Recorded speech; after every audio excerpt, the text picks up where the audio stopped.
fair to say that the first parak of Hilchos Beis Habechirah can be divided into two parts. You have the first 7 halachas, which are describing what is the mitzvah of building a Beis Hamikdash, how do we define the mitzvah, which we focus 2 shiurim on. And the second part of the Perek, which is from halacha ches and on, is describing general mitzvahs and halachas of how to build a Beis Hamikdash, such as what materials should you use and who should build it, when should it be built. So we're going to focus on one of these halachas. It's halacha Yud Alef. So the Rambam says like this: "Umitzvah min hamuvchar lechazek es habinyan ulagbiya kafi koyach hatzibur." It's the best way to do the mitzvah is to strengthen the building and to make it as high as possible. Shenamar uliroimim es beis alikenu. He brings a pasuk from Ezra that you're supposed to make the Beis Hamikdash is supposed to be tall, and the Mefarshim understand this literally, that the taller you can make the Beis Hamikdash, the better the mitzvah. You actually have a different Rambam in the halachas of building a shul in Hilchos Tefillah, where the Rambam says this more explicitly regarding a shul, where he uses the same pasuk. He says, it has to be literally tall. So it would come out from here that if you can make the Beis Hamikdash a skyscraper, then that's a mitzvah. The second Beis Hamikdash, they made it 100 amos tall. That's what they were able to do. And for those days' standards, that was probably a skyscraper. So I guess the third Beis Hamikdash, according to this Rambam, the third Beis Hamikdash should be a skyscraper. It's interesting, if you look in the wording of the Rambam when he describes the height of the second Beis Hamikdash, he says, Hilchos shebanu b'nei hagoyla. Regarding the whole Beis Hamikdash, he doesn't say that it's, when he describes all the details of the Beis Hamikdash, he doesn't say Hilchos shebanu b'nei hagoyla.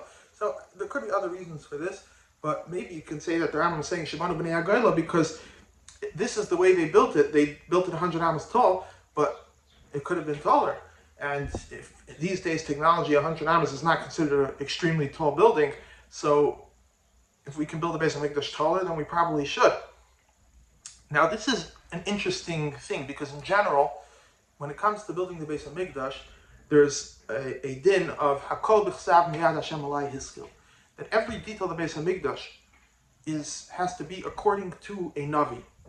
You can't just decide, oh, I want this to be this size, I want this to be that size. Every measurement is based on a nevuah. It says that David HaMelech, when he made the design for the first Beis Hamikdash, he made it based on a Megillus Beis Hamikdash, which he received, which had the details, which it's Alef Moshe Misinai, or it's a nevuah. You can't just make the Beis Hamikdash how you want. But it seems that this is only regarding the width and the length, but regarding the height, it seems that there is no number for the height. In fact, we find that the first Beis Hamikdash was one height, the second Beis Hamikdash was another height. The inside of the Kodesh HaKodashim and the Kodesh in the first Beis Hamikdash was 30 amos tall, and the second Beis Hamikdash was 40 amos tall. And the pasuk says, there's a pasuk Gadol Yeh K'vay Nebayis Hazeh Achim Nerishan, that the Navi said that the second Beis Hamikdash is going to be taller than the first Beis Hamikdash. So I don't know if all the Mefarshim learned this way, but it seems from the Rambam that in height there is no din of hakol b'chsav. However high you can make it, the better.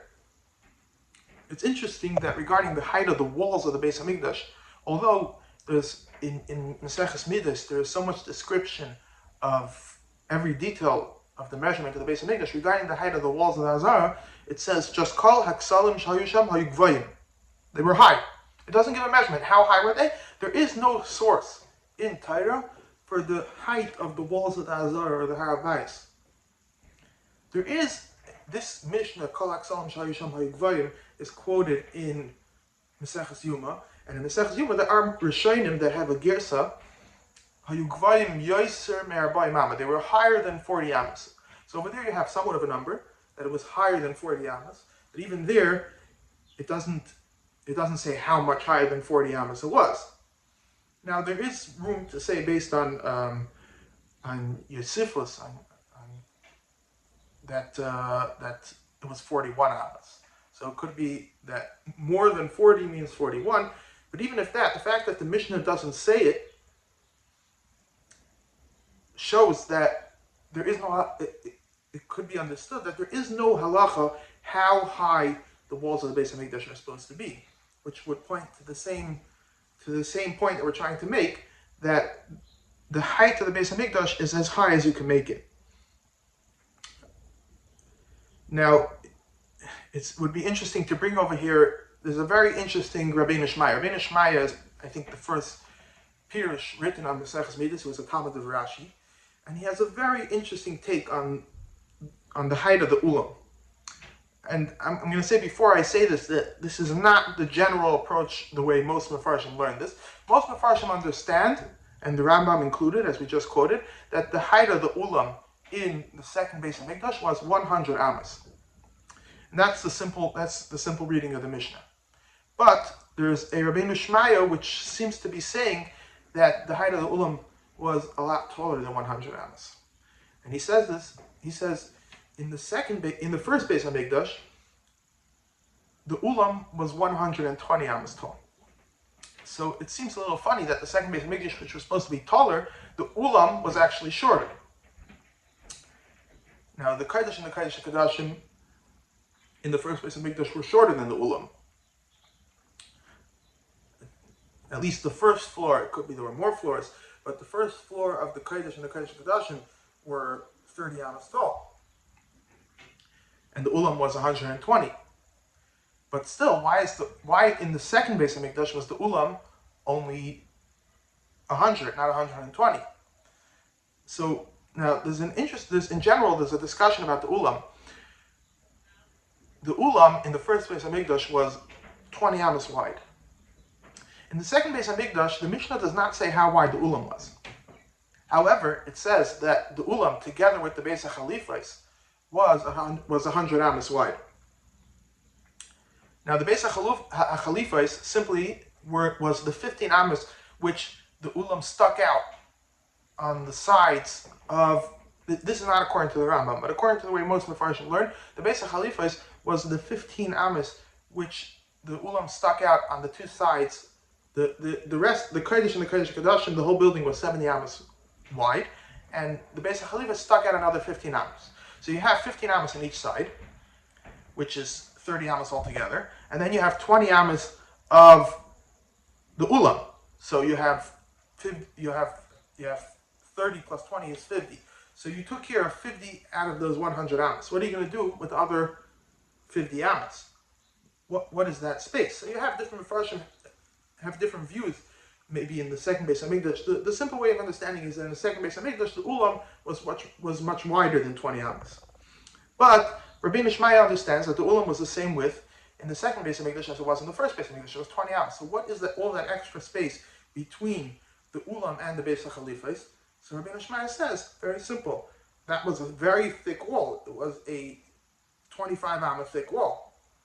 Now, why do you need a 25 amma thick wall? We never saw such a thing anywhere else in the Beis Hamikdash. So he says very simple. He says the Ulam, if in the first Beis Hamikdash, the Ulam was 120 amas tall, so in the second Beis Hamikdash, which was taller, the Ulam must have been much, much taller. So in order to make such a giant building, especially for those days standards, you needed a 25 amma thick wall. So it comes out according to Rabbeinu Shmaya that the Ulam was actually, in the second Beis Hamikdash, much taller than 120 amas.